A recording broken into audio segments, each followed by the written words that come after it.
자, 안녕하십니까. 하이퍼립입니다. 자, 2023 정신 컨설팅 11번째 시간입니다. 오늘은 수능 성적이 오늘 발표가 되어졌기 때문에 수능 성적에 대해서 결과 분석을 하도록 하겠습니다. 자, 수능 성적에 대한 결과 분석이 왜 중요하냐? 모든 분들이 다 알고 있는 것처럼 수능은 내 성적도 중요하지만 내 성적도보다 더 중요한 것은 다른 학생들이 시험을 어떻게 받느냐가 되게 중요해요. 그렇죠? 다른 사람이 어떻게 시험을 받느냐? 올해 전체적인 원서 지원의 경향과 패턴이 어떻게 나타날 것이냐? 또 내가 가지고 있는 성적대에 얼마나 많은 학생들이 과밀되어져 있느냐? 이런 부분들을 이해해야만 2022학년도의 입시의 데이터를 어떻게 적용하고 원서를 쓸지 이해가 될 수 있습니다. 입시기관에서 만들어 놓은 값을 가지고 그냥 원서를 쓰시면 절대로 안 돼요. 2022학년도와 2023학년도는 정말 많은 부분의 차이가 있는 것 같습니다. 하나씩 한번 보시게 되어지면 첫 번째는 2023학년도 수능 만점자는 3명. 결국은 수능이 이렇게 만점자 인원이 적은 이유는 결국 수능의 재수생의 숫자가 증가하고 특히 재수생 중에서도 3수, 4수, 5수생 같은 다수생이 증가하게 되어지면서 만점자의 비율이 높아지게 되어지면 수능의 변별력이 상실하기 때문에 결국 모든 영역에서 난이도가 있는 두세 문제가 반드시 출제가 될 수밖에 없어요. 그러다 보니까 만점을 맞는 학생의 숫자가 적을 수밖에 없다. 이렇게 볼 수 있고 주목할 점은 올해 재수생의 비율이 31.13%로 재수생의 비율이 상당히 많이 증가했는데 재수생이 증가하게 되어진 이유는 여러 가지가 있어요. 정시 비중의 확대, 그 다음에 의학계열의 선발 인원의 증대 여기도 있고 또 하나의 요인은 작년에 문이과가 통합이 되어지고 수능이 개편이 되어지면서 자연계에서 이과 쪽으로 교차 지원을 한 학생들이 대부분 대학을 걸어놓은 상태에서 재수 시장에 뛰어들다 보니까 재수 비율이 증가했다고 볼 수가 있고요. 2023학년도에 특히 주목할 점은 미적분을 선택한 학생들의 비율이 45.4%, 그 다음에 전년도에 39.7%이기 때문에 전년도에 비해서 5.7% 비율이 증가했다.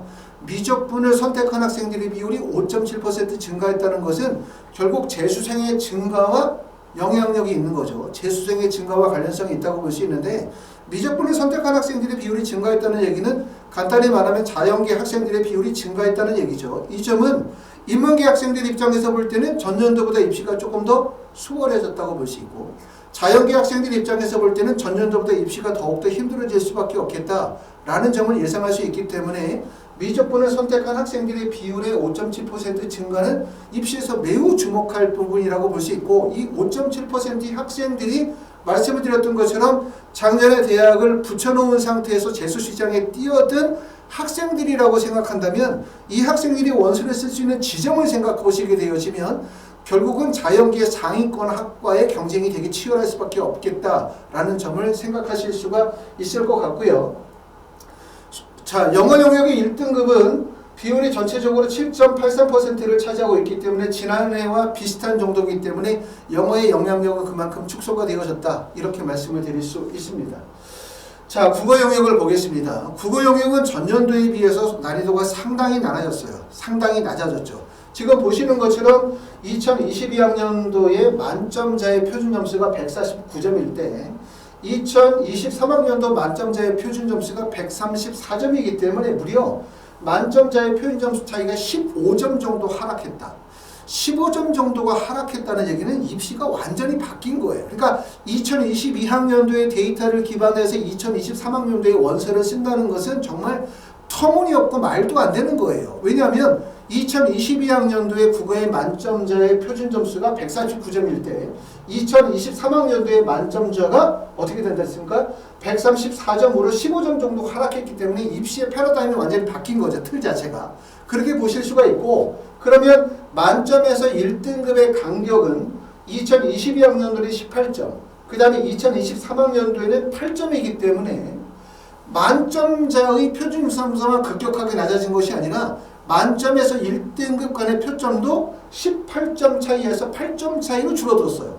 그리고 1등급과 2등급의 표준 점수도 2022학년도에는 7점인데 2023학년도에는 5점이기 때문에 결국은 전년도에는 1등급과 2등급의 간격이 이 정도 벌어졌다면 올해는 1등급과 2등급의 간격이 이만큼 줄어든 거죠. 결국은 뭐냐면 학생들이 비슷한 구간에 과밀될 수밖에 없기 때문에 결국은 국어가 난이도가 전년도에 비해서 평이해지고 쉬워졌다라고 하는 것은 결국 원서 지원에 상당한 어려움이 있을 수밖에 없다는 얘기예요. 결국은 수능시험 잘 봤다라고 생각하시는 분들도 올해는 원서 지원이 상당히 어려워요. 특히 어려운 구간이 상위권 구간들.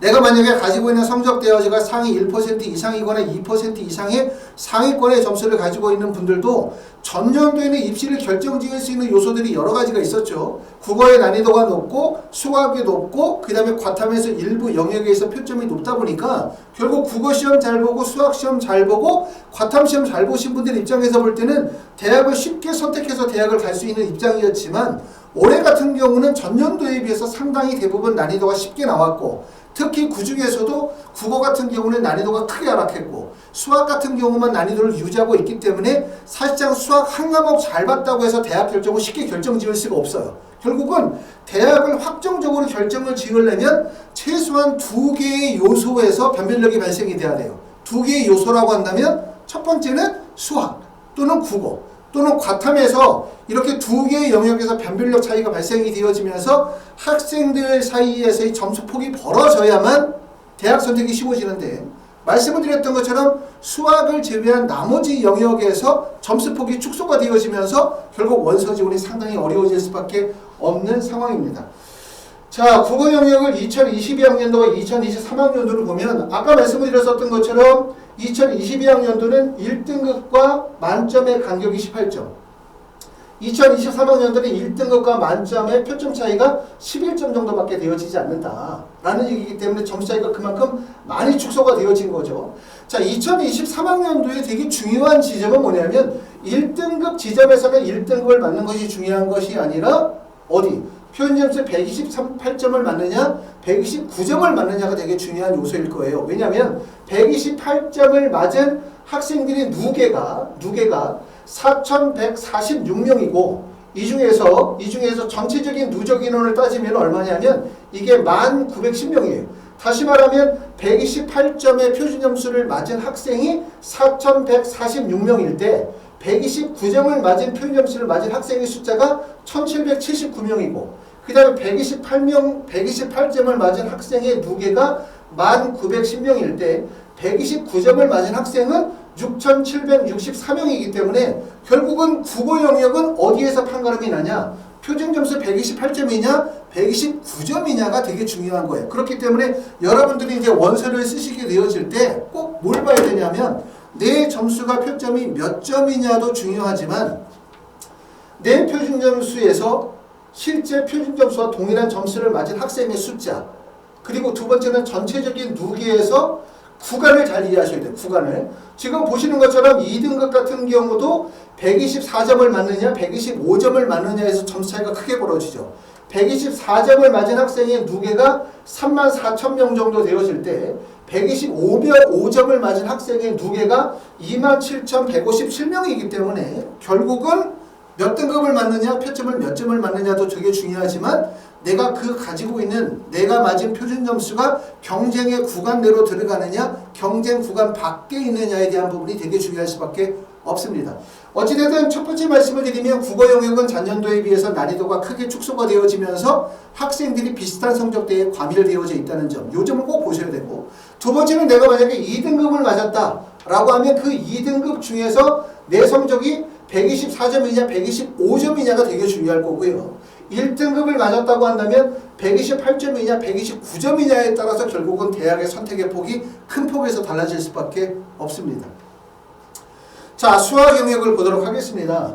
수학 영역은 지금 보시는 것처럼 2022학년도는 만점자의 표준점수가 147점 2023학년도에는 만점자의 표준점수가 125점이기 때문에 전년도에 비해서는 만점의 비율이 만점이 2점 정도 하락했지만 이게 2021학년도에 비해서 2022학년도 수학의 난이도가 상당히 높아졌기 때문에 결국은 2점 정도 하락했다 하더라도 실질적으로는 어떻게 볼 수 있다? 상당히 많은 학생들이 난이도가 상당히 높았다. 수학이.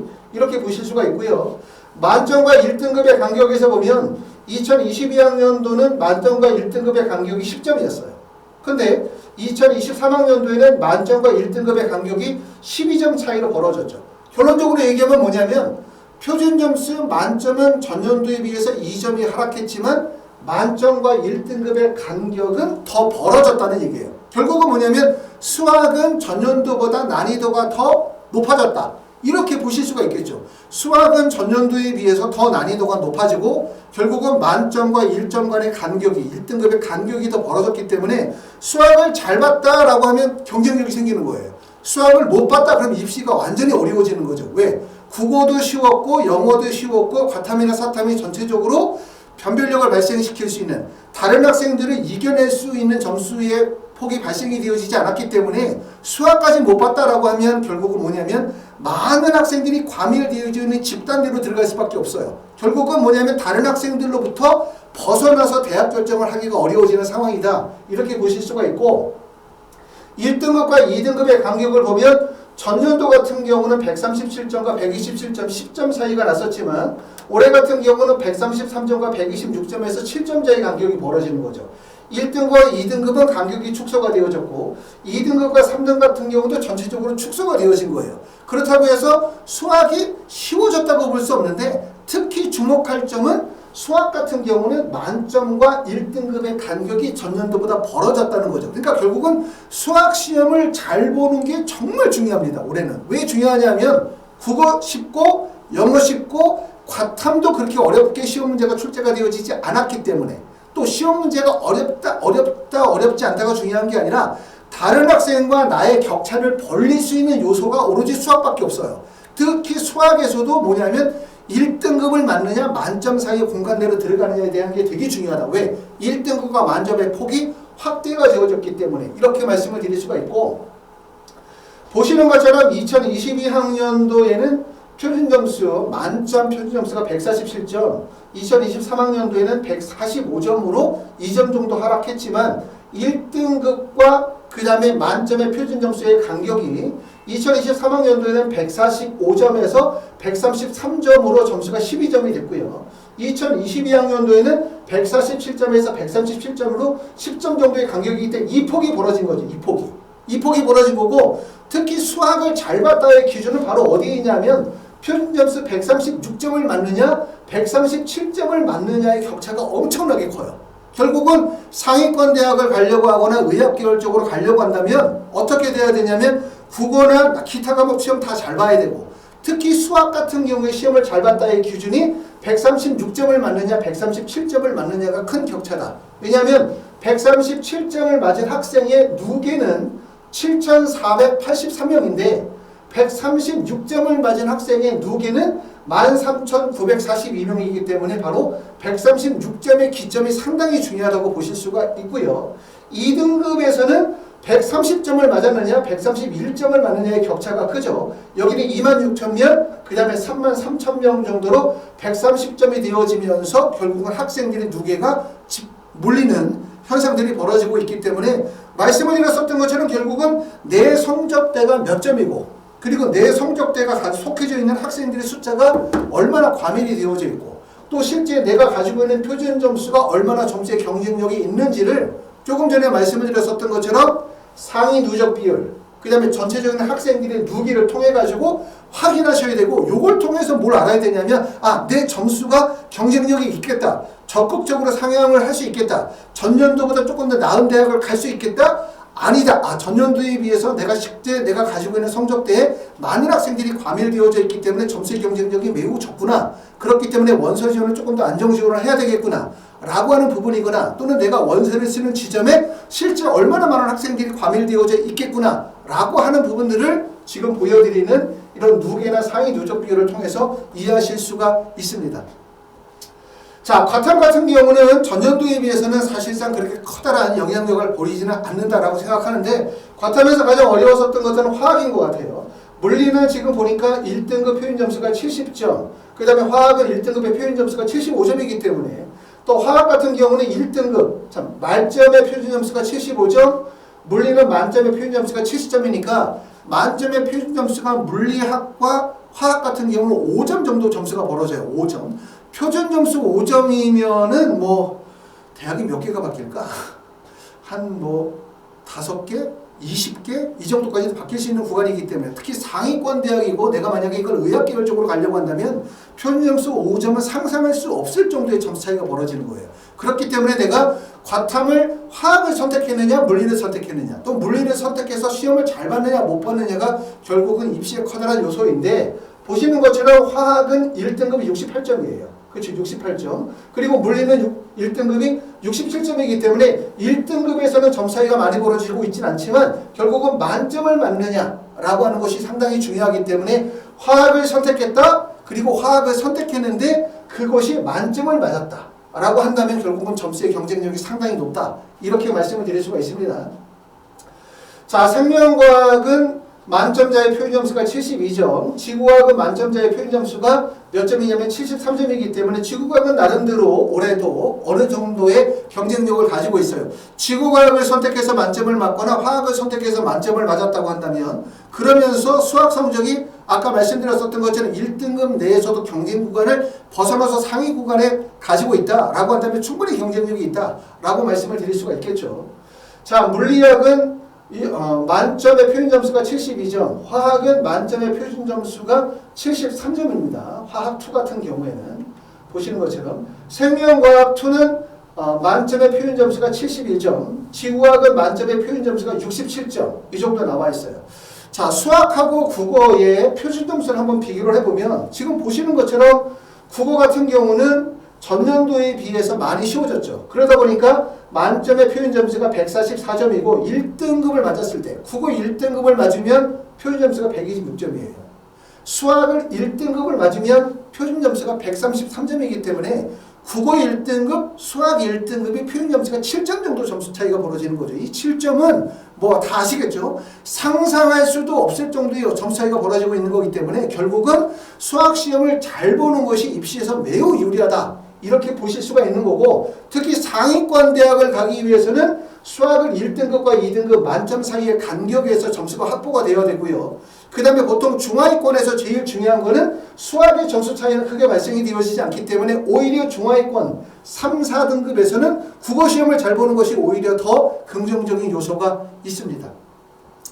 자, 지금까지 말씀을 드렸었던 내용을 바탕으로 해서 2023학년도 수능의 결과에 대한 부분을 제 나름대로의 생각을 한번 정리해서 말씀을 드리면 첫 번째는 상위권 합격을 합격 지을 만한 상위권 합격을 확신할 만한 결정적인 요소가 부족해요. 말씀을 드렸었던 것처럼 상위권의 학생들이 대학을 가기 위해서는 다른 학생들과 점수를 벌일 수 있는 요소가 필요하죠. 그게 바로 2022학년도에 뭐였었냐면 국어, 그 다음에 수학 이 두 개의 난이도가 상당히 높다 보니까 불수능이었고 불수능이다 보니까 결국은 1등급을 맞거나 아니면 1등급과 만점의 사이의 간격에서 고득점을 맞은 학생들은 대학 선택폭이 매우 유리해졌는데 보시는 것처럼 전체적으로 수학을 제외한 나머지 과목은 다른 학생들과의 점수 차이를 크게 벌리기가 되게 어려웠기 때문에 결국은 수학 한 과목만으로 내가 가고 싶은 대학과 가고 싶은 학과를 학점짓기가 상당히 어렵다. 더군다나 의학계열이나 서울대, 연고대 이상의 대학들을 갈 때는 상당히 어려워질 수밖에 없겠다. 이렇게 말씀을 드릴 수가 있고요.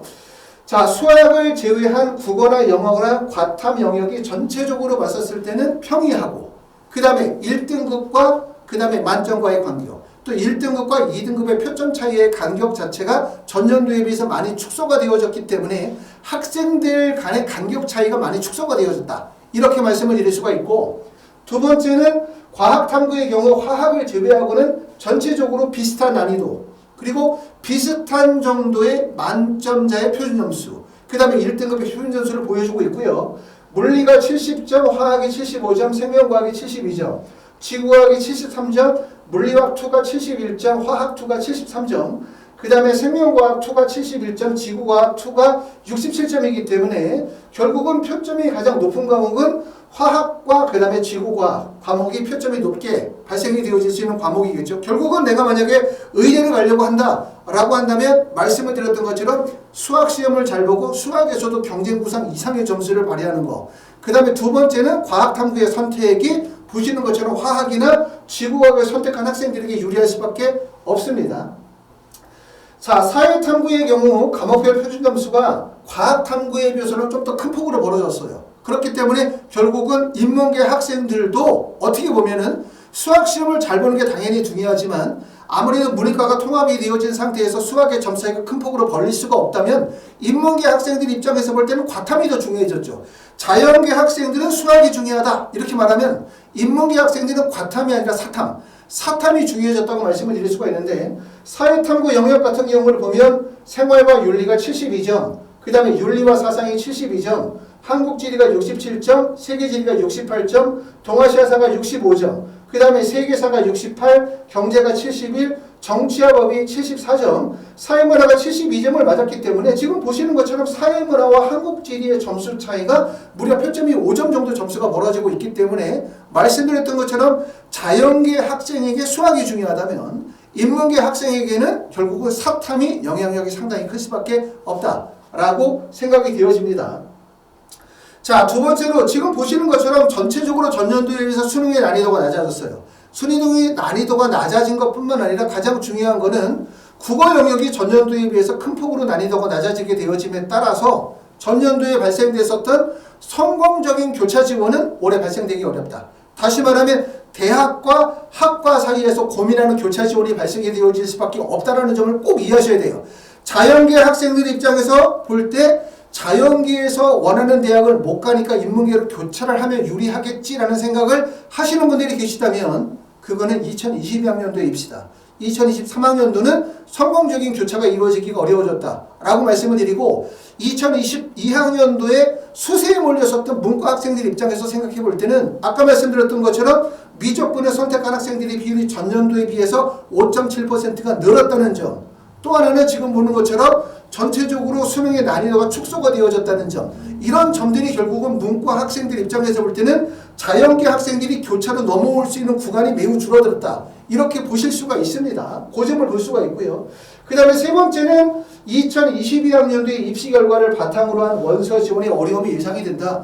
누누이 말씀을 드리지만 입시라는 부분은 통계나 데이터만으로 되는 것이 아니에요. 왜냐하면 작년의 수능과 올해 수능은 완전히 다르잖아요. 지금 보는 것처럼. 근데 작년의 데이터를 기반으로 원서를 쓴다. 말이 안 되는 거죠. 그리고 모든 분들이 원서를 쓰게 되어질 때 점수에 맞춰서 원서를 쓰는 게 아니에요. 370점이면 370점, 400점이면 400점 학과에 딱 거기에 원서를 쓰는 게 아니고 정시 지원 자체는 여러 가지 목적으로 상향 지원이 이루어지는 구간이기 때문에 말씀드렸던 것처럼 통계나 데이터를 참고하되 중요한 거는 입시의 전반적인 이해와 흐름을 바탕으로 해서 본인의 성적대에서 원서를 쓸 수 있는 전략을 찾아내는 게 되게 중요하다라는 점을 제가 누누이 말씀을 드리고, 누군가가 통계나 데이터에 의존해서 여기에 대학을 갈 수 있다, 여기에 대학을 못 간다고 얘기한다면 정말 그건 말도 안 된다라는 점을 꼭 이해하시고, 누가 만들어준, 누가 제시하는 통계나 데이터를 무조건적으로 이해하고 믿으려고 하지 마시고 입시를 상상합시다. 입시를 상상하고 이해하는 게 매우 중요하다고 말씀을 드릴 수가 있고요. 지금처럼 국어의 난이도가 쉬워지고 수학의 난이도가 높아지게 되어지면 특히 어떤 현상이 발생이 되어질 수 있냐면, 첫 번째는 교차 지원에 대한 유불리가 발생이 되어질 가능성이 높다. 두 번째는 수능 영역별 반영 비율에 대한 유불리가 발생이 되어질 가능성이 높아요. 수학이 어렵고 국어가 쉽다 보니까 수학을 잘 본 학생들 입장에서 볼 때는 수학의 반영 비율이 높은 쪽으로 쏠릴 가능성이 높지만, 말씀을 드렸던 것처럼 미적분을 선택한 학생들의 비율이 증가했다는 점, 또 수학을 잘 봤다라고 생각하는 학생들이 그쪽으로 몰리다 보니까 결국은 어떻게 보면은 수학의 반영 비율이 높은 지점이 불리한 지점이 될 수 있어요. 결국은 역발상이 반드시 필요하다고 생각이 되어집니다. 자, 지금까지는 이제 2023학년도 수능 결과에 대한 분석에 대해서 설명을 드렸고, 하이프리뷰에서는 이제 정식 컨설팅을 진행을 하고 있는데, 여러분들이 많은 질문하셔서 제가 하나만 좀 설명을 드리면, 하이퍼리뷰에서는 파이널 콜을 진행하지 않습니다. 일부 어떤 분들이 질문하실 때 이런 거 물어보시거든요. 상담하시고 난 다음에 마지막에 원서 쓸 때 전화로 어디 쓰는지 다시 한번 확인해 주십니까? 라고 말하는데, 그렇게 안 하는 이유는 만약에 전화로 마지막에 경쟁률을 보고 지원할 수 있는 대학을 말씀을 드리면 결국 그 말씀의 근거는 경쟁률을 토대로 해서 대학 결정을 하게 되는 거예요. 경쟁률이라는 거, 다시 말하면 숫자라는 개념은 허상에 불과하다. 다시 말하면 입시의 전반적인 이해가 반드시 필요하다. 결국은 뭐라고 말씀을 드리냐면, 대학을 결정할 때는 첫 번째, 두 번째, 세 번째 날 중에서 최소한 두 번째 날 오전에 원서 써야 되고, 원서 쓰기 이전에 이미 대학 결정이 돼야 돼요. 대학 결정이 확정되어지고 난 다음에 원서를 써야지. 대학 결정을 못한 상태에서 경쟁률을 보고 원서를 쓴다는 얘기는 결국 모든 원서 지원을 실패로 몰아갈 수밖에 없다는 걸 꼭 알아야 돼요. 경쟁률이 높은 과를 쓰면 불리한 겁니까? 경쟁률을 낮은 과를 쓰면 유리합니까? 또 정시에서의 경쟁률이 주식처럼 실시간으로 경쟁률의 변화가 데이터가 나타납니까? 그렇지 않죠. 우리가 경쟁률이 1시간 또는 2시간 단위로 해서 경쟁률이 나타나거나 또는 30분 단위로 경쟁률이 나타나거나 마지막 날 같은 경우는 오전이나 점심때 그 다음에 오후 3시 이후에 경쟁률이 발표가 되어지지 않기 때문에 경쟁률에 의존해서 원서를 쓰다 보면 입시가 실패할 가능성이 정말 높아요. 그래서 제가 간곡히 말씀을 드리고 싶은 얘기는 정시 원서 지원은 먼저 쏘는 사람이 이긴다. 먼저 쏘는 사람이 이긴다. 그렇기 때문에 반드시 원서 접수 이전에 대학 결정이 돼야 되고 대학 결정이 되면 그대로 원서를 쓰셔야 돼요. 경쟁률을 보고 판단하시면 절대로 안 된다. 모든 분들이 원서를 쓰시게 되어질 때 아무리 데이터 분석하고 아무리 상담받고 아무리 연구하고 아무리 학식이 높아도 자기 아들 자기 딸 원서 쓸 때는 모든 분들이 직관적으로 반응한다. 다시 말하면 전년도 통계나 데이터에 의존해서 원서를 쓴다. 눈에 보이는 숫자와 듣는 말에 의존해서 원서를 쓸 수밖에 없어요. 그럼 100% 실패할 가능성이 높기 때문에 누누이 말씀을 드리지만 원서 쓰기 전에 이미 대학과 학과 결정이 신중하게 결정이 됐어야 되고 그 결정된 상태에서 원서를 써야 된다고 말씀을 드릴 수가 있고 또 하나 질문하시는 분들이 컨설팅을 하면은 대학을 몇 개를 찍어주냐 이렇게 말씀하시는 분들이 계세요. 가나다군에 2개씩 또 가나다군에 3개씩 찍어준다. 자, 가나다군에 10개씩 찍어드릴까요? 10개씩 찍어준다? 3개씩 찍어준다? 그럼 뭐 하라는 얘기입니까? 학생이나 학부모님들이 알아서 결정하라는 얘기죠. 그러면 결국은 동일한 대학 내에서도 학과 선택에 따라서 입결 차이가 크게 발생이 돼요. 크게 발생이 돼요. 예를 들어서 내가 학과를 쓰게 되어질 때 기계공학과를 쓸까 전기정보를 쓸까에 결정해서 둘 중에 아무거나 골랐어도 비슷한 결과가 나오는 것이 아니라 2개의 학과에서 어디를 쓰느냐에 따라서 입결 차이가 크게 발생이 될 수밖에 없어요. 그렇기 때문에 하이프리비에서는 정시 원서를 쓸 때 가나다군에 하나씩을 결정해 드릴 거예요. 제가 딱 하나를 가군에 써야 되는 대학 하나, 나군에 하나, 다군에 하나. 그리고 제가 말씀을 드리는 대로 원서를 쓰세요. 반드시. 왜냐하면 그래야지 컨설팅을 받고 난 다음에 확신을 갖지 못하고 학생과 학부모가 머리를 짜내어서 원서를 쓰다 보면 결국 다른 사람의 뒤를 따라갈 수밖에 없다. 이 점을 꼭 이해하실 필요가 있습니다. 자, 지금까지는 이제 2023학년도 수능 결과에 대해서 분석을 드리고 설명을 드렸습니다. 2023학년도 입시는 정말 어려워요. 2022학년도의 입시만큼은 아니겠지만 2023학년도의 원서 지원이 어려운 이유는 첫 번째는 우리가 참고하고 있는 2022학년도의 입시의 통계나 데이터는 결국은 2021학년도에서 2022학년도의 큰 폭의 입시 변화로 나타났었던 일시적인 파도와 같다. 그러고 난 다음에 2023학년도로 가면서 수능의 난이도가 급격히 무너졌기 때문에 과연 2022학년도의 데이터를 어떻게 적용해 낼 것이냐 이 부분이 가장 어려워졌고 난이도가 높지 않다 보니까 상위권 학생들 입장에서 볼 때는 어떤 성적을 맞는다 하더라도 대학 결정이 상당히 어려워질 수밖에 없어요.